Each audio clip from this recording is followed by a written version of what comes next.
এইটো এটা পুৰণি ভিডিঅ'। পুৰণি মানে যোৱা বছৰৰে। তেতিয়া আকৌ মই ভবা নাছিলোঁ নহয় যে এদিন মোৰ মন যাব ইউটিউব চেনেল এটা খোলাৰ। কিন্তু মেমৰিজ কেপচাৰ কৰি ৰখাৰ অভ্যাসটো মোৰ বহুত পুৰণা। আমি বৰ্তমান আছোঁ লোকপ্ৰিয় গোপীনাথ বৰদলৈ ইণ্টাৰনেশ্যনেল এয়াৰপৰ্ট গুৱাহাটীত, which was established in the year 1958. আমি সকলোৱে ফ্লাইটখন ব'ৰ্ড কৰি নিজৰ নিজৰ ছিটত বহি ল'লোঁ।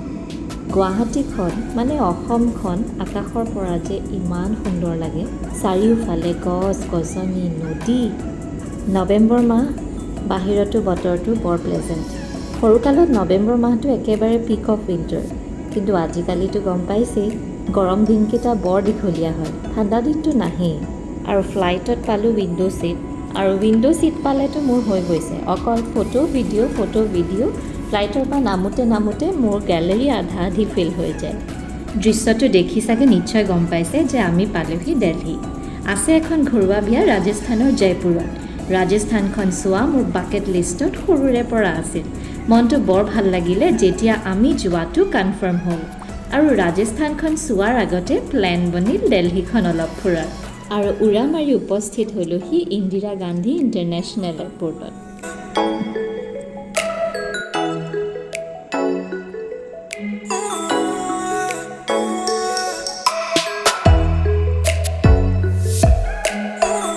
লেণ্ড কৰি হোটেলত চেক ইন কৰি ৰ'বলৈ নাই। আমাৰ হোটেলখন পাহাৰগঞ্জত, আৰু আমাৰ প্লেন বনিলে জনপথ মাৰ্কেটলৈ অহা, which is almost 2.9 kilometre from our hotel.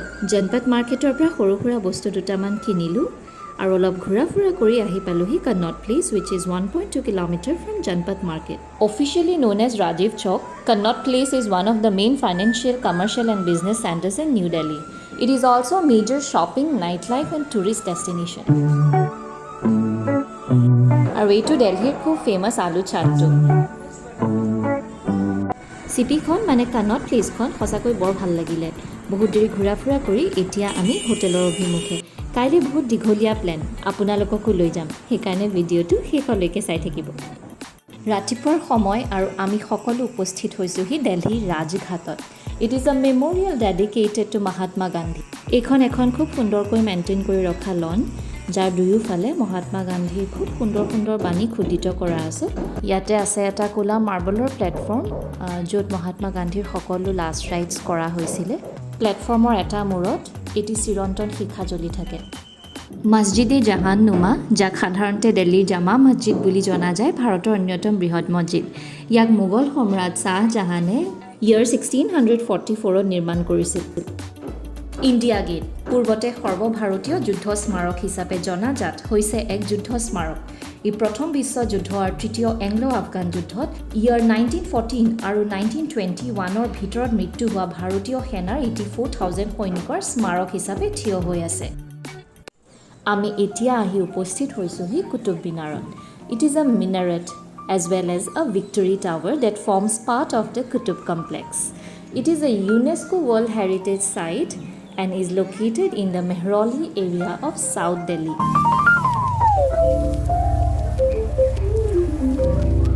ই চহৰখনৰ আটাইতকৈ বেছি ভ্ৰমণ কৰা পৰ্যটন স্থলসমূহৰ ভিতৰত এটা।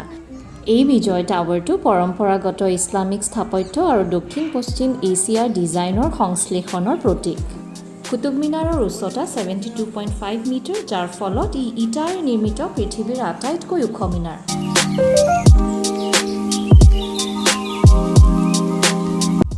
আজিৰ দিনটো আমি সামৰণি মাৰিছোঁহি দিল্লী হাটত। দিল্লী হাট হৈছে য'ত সকলো ৰাজ্যৰ সংস্কৃতি এটা অ'পেন এয়াৰ কমপ্লেক্সৰ অধীনত একত্ৰিত হয়। ইয়াত আপুনি সমগ্ৰ দেশৰ পৰা যুক্তিসংগত মূল্যত ৰাজ্যিক জ্ঞাত হস্তশিল্প সামগ্ৰী ক্ৰয় কৰিব পাৰে। ই শিল্পীসকলক তেওঁলোকৰ হস্তশিল্পৰ সামগ্ৰী উদযাপন, বজাৰ আৰু বিক্ৰী কৰিবলৈ অনুমতি দিয়ে।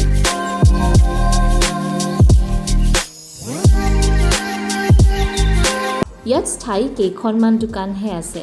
বেছিভাগ দোকান প্ৰতিদিনে 100 টকাৰ নামমাত্ৰ মাচুলত বাই উইকলি ৰোটেশ্যনেল বেচিছত বহিব পাৰে। দিল্লী চহৰখন ফুৰিবলৈ আহি আপোনালোকে কিন্তু দিল্লী হাটখন মিছ নকৰিব। ইয়ালৈ আহক, সমগ্ৰ দেশৰ স্থানীয় শিল্পীসকলৰ সৈতে কথা পাতক, তেওঁলোকৰ দক্ষতা বুজক, খাওক, বজাৰ কৰক আৰু বিভিন্ন কাৰ্যকলাপত অংশগ্ৰহণ কৰক। দিল্লী হাটখন স্মাৰক কিনিবলৈ এটি খুব সুন্দৰ ঠাই, কিন্তু দৰদাম কৰিবলৈ আৰু নিজকে যুক্তিসংগত মূল্যত বস্তুটো পাবলৈ মনত ৰাখিব, সামগ্ৰীবোৰ ইয়াত একেবাৰে 50 টকাৰ মূল্যৰ পৰা আৰম্ভ হয়। দিল্লীত আমাৰ দ্বিতীয় দিনটো সামৰণি মাৰি পেলাই এতিয়া আকৌ আমি সকলো হোটেলৰ অভিমুখে। আপোনালোকে যদি অটো ট্ৰেভেল কৰিব খুজিছে, যিটো বহুত বেছি ৰিজনেবল হৈ যায়, মেক চিয়'ৰ যে আপোনালোকে গুগল মেপ পূৰা ফ'ল' কৰে, নহ'লে ইয়াত এনেকুৱা বহুত অটো ড্ৰাইভাৰ আছে যোনে আপোনালোকক উল্টা ফুল্টা ৰাস্তাইদি বা লং ৰুট ব্যৱহাৰ কৰি পেলাই পইচাটো বেছি চাৰ্জ কৰিব খুজিব। দিল্লীত আমাৰ ইয়াত তৃতীয় দিন। দেখি পেলাইতো গম পাইছে আমি ক'ত আছোঁ। আমি আছোঁ লালকিল্লাত। লালকিল্লা হৈছে ভাৰতৰ দিল্লীৰ পুৰণি দিল্লী চুবুৰীয়া অঞ্চলৰ এক ঐতিহাসিক দুৰ্গ, যি ঐতিহাসিকভাৱে মোগল সম্ৰাটসকলৰ মুখ্য বাসস্থান হিচাপে কাম কৰিছিল। সম্ৰাট শ্বাহজাহানে ইয়েৰ 1638ৰ 12 মে'ত লালকিল্লা নিৰ্মাণৰ কাম আৰম্ভ কৰে, যেতিয়া তেওঁ আগ্ৰাৰ পৰা দিল্লীলৈ ৰাজধানী স্থানান্তৰ কৰাৰ সিদ্ধান্ত লয়। এই দুৰ্গটোৱে পাৰ্চিয়ানে প্ৰসাদৰ স্থাপত্যক ভাৰতীয় পৰম্পৰাৰ সৈতে একত্ৰিত কৰে। ইয়েৰ 1947ৰ 15 আগষ্টত ভাৰতৰ প্ৰথম প্ৰধানমন্ত্ৰী জৱাহৰলাল নেহৰুৱে লাহোৰী গেটৰ ওপৰেৰে ভাৰতীয় পতাকা উত্তোলন কৰে। প্ৰতি বছৰে ভাৰতৰ স্বাধীনতা দিৱসত which is 15th of August, প্ৰধানমন্ত্ৰীয়ে দুৰ্গৰ মুখ্য দুৱাৰত ভাৰতীয় পতাকা উত্তোলন কৰে আৰু ইয়াৰ প্ৰাচীৰৰ পৰা ৰাষ্ট্ৰীয়ভাৱে সম্প্ৰচাৰিত ভাষণ প্ৰদান কৰে। ইয়াতে এটা মিউজিয়ামো আছে, যিটো লালকিল্লাৰ মুমতাজ মহলত অৱস্থিত। মিউজিয়ামটোত মোগল যুগৰ চিত্ৰ, শিল্পকলা, কেলিগ্ৰাফী, কাপোৰ আৰু অন্যান্য বহুতো বস্তু আছে। আশা কৰিছোঁ আপোনালোকে আমাৰ দিল্লী ভ্ৰমণৰ এই ভিডিঅ'টো চাই পেলাই ভাল পালে, আৰু যোনসকলে ভিডিঅ'টো শেষলৈকে চাইছে আপোনালোকক আ ভেৰি বিগ থেংক ইউ। আপোনালোকে যদি মোৰ চেনেলটো ফ'ল' কৰিছে, তেনেহ'লে চেনেলত থকা ভিডিঅ'ছবিলাক চাব, ভাল পালে লাইক কৰিব, শ্বেয়াৰ কৰিব আৰু চেনেলটো ছাবস্ক্ৰাইব কৰি দিব। আকৌ পুনৰ লগ পাম অতি সোনকালে মোৰ আন এটি ভিডিঅ'ত। তেতিয়ালৈকে টেক কেয়াৰ, বাই বাই।